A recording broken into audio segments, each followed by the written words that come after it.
da s time počinje svaki uspješan projekt, odnosno sa odgovorom na 3 ključna pitanja, a to je tko smo, koga želimo dosegnuti i što točno želimo postići.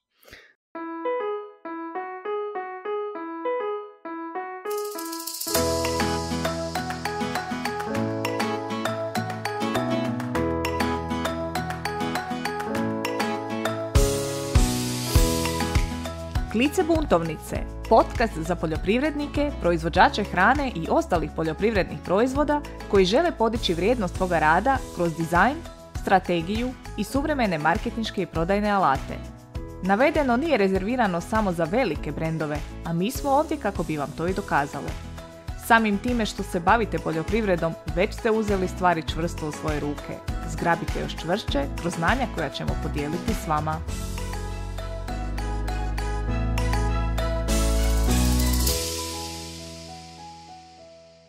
Planiranje znači donijeti budućnost u sadašnjost kako biste mogli nešto učiniti po tom pitanju. Sada, u ovom trenutku. Ovaj citat Alana Lakina odlično se uklapa u temu koju ćemo obrađivati u ostatku ovog mini serijala, a to je metodologija rada klica buntovnica.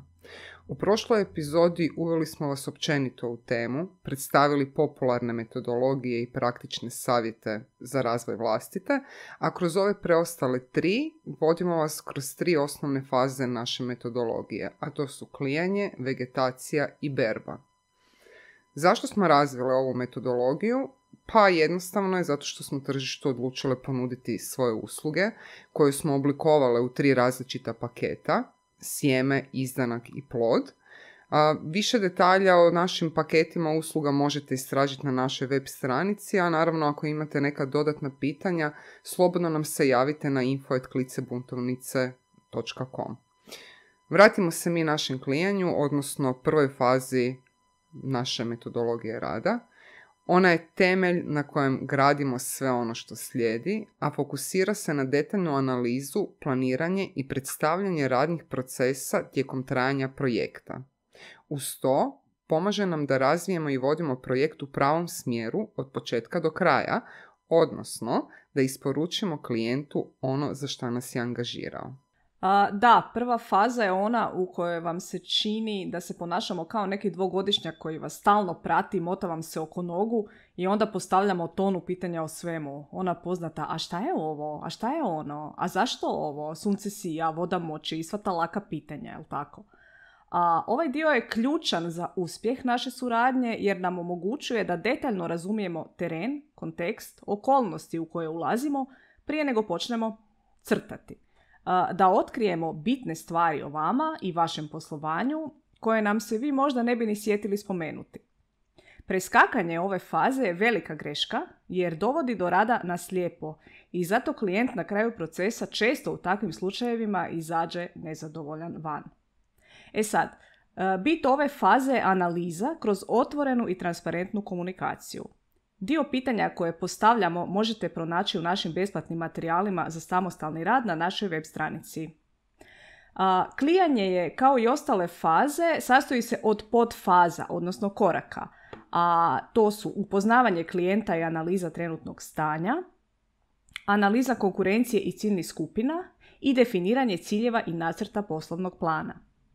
Sada vas prepuštam Andreji koja je ovu epizodu i pripremila i ukratko će nas provesti kroz prvi korak, kako sam upravo navela, a to je upoznavanje klijenta i analiza trenutnog stanja.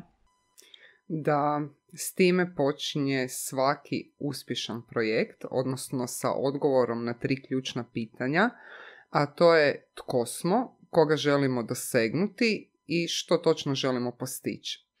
Dakle, ovaj korak, upoznavanje klijenta i analize trenutnog stanja, označava start, početak naše suradnje i postavlja temelje za sve što slijedi. Naša misija je duboko razumjeti vaše poslovanje, viziju i izazove s kojima se suočavate, isto kao identificirati bilo kakve praznine u vašem trenutnom poslovnom modelu. Dakle, kroz detaljne razgovore ova pitanja dvogodišnjaka koje je Barbara spomenula, upoznajemo sve bitne aspekte vašeg poslovanja. Koji je to poslovni model? Imate li tim? Kakav je vaš proizvod ili usluga? Koje su ključne vrijednosti vašeg brenda? Što želite postići? Ne samo monetarno, nego i u kontekstu percepcije i slične stvari. Specifično smo usredotočene na te unutarnje aspekte, a opet tu dolazimo do trenutnih kapaciteta i resursa, znači da li radite sami ili imate neki mikrotim i da li unatoč tom mikrotimu ćete vi ipak morati odrađivati ovaj dio sami. Imate li ikakve strategije, koristite li ikakve taktike u ovom trenutku, razumijete li koji su tržišni trendovi, tehnologije, terminologije i slične stvari. Dakle, to je sve jedna velika mapa, ja ću čak reći nestrukturiranih informacija i mora ih biti jako puno, a o strukturi ćemo u nekoj drugoj epizodi. Zašto je ovo bitno? Bitno je naravno zato što nam omogućava da dobijemo sveobuhvatan uvid u vaše poslovanje i daje nam jasnu sliku o vašem trenutnom položaju u odnosu na to što želite, kao i o područjima koji zahtijevaju prilagodbu da bi vaše poslovanje moglo rasti. Nije rijedak slučaj da zapravo se susretnemo sa očekivanjima koja u odnosu na trenutno stanje nisu baš realna.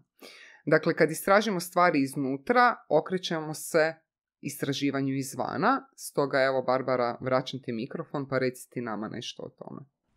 Da, analiza znači vašeg poslovanja i sve ovo što je Andreja prošla je onako super važno, ali svi znamo da ne radite u vakuumu nikakvom i da vjerojatno imate bar nekoliko izravnih i hrpu neizravnih konkurenata koji proizvode i prodaju isto što i vi. I zato, nakon što vas dobro proučimo sa svih strana, krećemo na konkurenciju. Zašto? Kako bi saznali gdje se vi nalazite i kako se želite i možete najbolje pozicionirati na tržištu. Ovaj korak obuhvaća temeljitu analizu vaših glavnih konkurenata, njihovih strategija, prednosti, slabosti. Paralelno s tim bavimo se vašim ciljnim skupinama, to jest idealnim kupcima, i radimo njihove profile. Jer moramo znati i kome prodajemo, a ne samo što i u kakvoj okolini. Identificiranje ciljnih skupina i detaljno profiliranje idealnog kupca ključni su za razvoj strategije ili strategija koje odgovaraju specifičnim potrebama i željama tih kupaca. Kad znate ko su vaši idealni kupci, što ih motivira i inače u životu, znači ne samo u kupnji, kako se ponašaju, to je sve temelj za kreiranje brand komunikacije koja privlači njihovu pažnju i stvara vrijednost. Tradicionalne metode bazirale su se na onim ciljnim skupinama, a način koji mi koristimo pokušava otkriti potrebe Mate, Ane i Mare iz susjedstva, znači postaje osobno, jer ako znate da Mate kupuje ribu svaki petak ujutro, ostavit ćete mu 2 kile sa strane. I Mate će doći opet i opet, ne? Znači ne definiramo samo geografske i demografske parametre, već se fokusiramo na pronalaženje specifičnih skupina unutar tržišta čije potrebe najbolje rezoniraju s onim što vi nudite. Posljedice su jasno planiranje i konkretna rješenja. Uz vašu pomoć, Andreja i ja pokušavamo razumjeti potrebe vaših idealnih kupaca i konkurencije koja vas okružuje, jel tako, ali i okolnosti poput trendova i takozvanih izazova, to jest problema na koje možete naići. Takvim pristupom ne nudimo vam samo kratkoročna rješenja, već želimo osigurati dugoročni rast i uspjeh vašeg poslovanja. Ok, nakon što smo napravili analize iznutra i izvana, vrijeme je za zadnji korak ove faze, a to je definiranje realnih ciljeva i mapiranje poslovnog plana. Andreja, planiranje. Hip, hip, hurej. Rado. Dakle, u zadnjem koraku faze klijanje posvećujemo se sintezi ova prethodna 2 koraka i čak bih rekla da je to nekakav most iduće faze naše metodologije, ali o tome ćemo u nekoj drugoj epizodi. Dakle, kroz proces definiranja ciljeva i izrade poslovnog plana.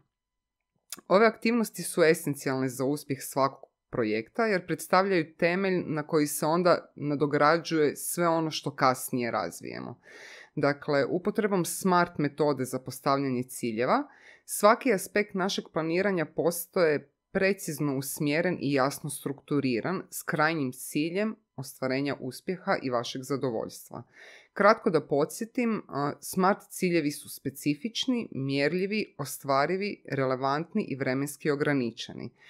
Detaljnije smo ih objasnile u našoj 22. epizodi, pa ako još niste, predlažemo da ju poslušate.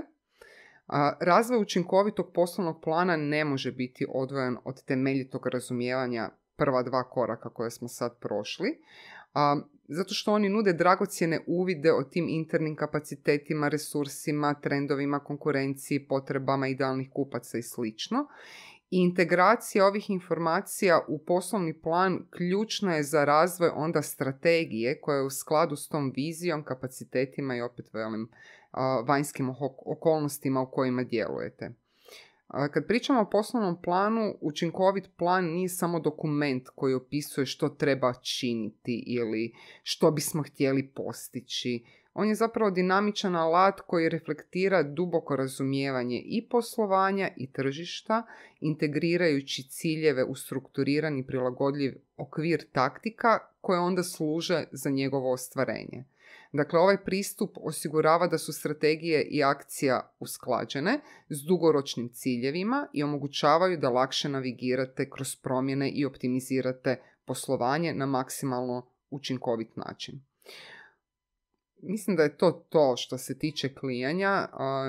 Najbolje ćete zapravo saznati sve o toj fazi kada nam se javite za suradnju. A Barbara, recimo, imaš li ti još nešto možda za dodat? Pa ja bih samo napomenula da smo radi lakšeg praćenja naravno ove faze i međufaze pretvorile u korake. Međutim, one se često u samoj akciji isprepliču, pa tako primjerice možemo u isto vrijeme raditi i analizu vašeg poslovanja, ali i konkurencije. Znači ne moramo ići 1, 2 i 3, jel tako? Tako je, i ja ću tu napomenuti da ne samo da se koraci unutar svake pojedine faze znaju ispreplitati, nego se i faze ponekad znaju ispreplitati. I to je to. Za kraj, razvoj vlastite metodologije rada, to jest učinkovitog načina kako nešto radimo, ne dolazi preko noći. Kao i za sve vrijedno, potrebno je vrijeme, strpljenje i mnogo planiranja, a ja bih dodala i testiranja. Ako tek započinjete svoju poduzetničku priču i tražite smjernice kako razviti vlastitu metodologiju, nadamo se da će vas ove epizode inspirirati. Napišite nam u komentare kako napredujete ili koje i kakve metode i načine rada vi koristite. I to je to. Hoćeš jedan CTA izrecitirati, idemo doma. Ja ću samo za kraj još pozvati sve naše slušatelje da posjete našu web stranicu, istraže naše materijale za samostalni rad. Ako imaju bilo kakvih pitanja, komentara, slobodno neka nam pišu na naš info@klicebuntovnice.com mail. I to je to. Slušamo se za 2 tjedna. Pozdrav! Pozdrav!